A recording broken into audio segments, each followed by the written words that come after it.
লা তাশরাবিল খামার ফা ইন্নাহা মিফতাহু কুল্লি শার।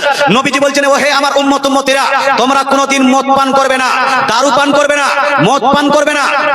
কারণ মদ পান করলে প্রত্যেক মদ পান করাটা হলো প্রত্যেক গুনাহের জোর স্টার্টিং। মদ পান করলে একটা গুনাহে কাবিরা হয় এবং তৎসঙ্গে অনেকগুলো গুনাহে কাবিরার দরজা খুলে যায়।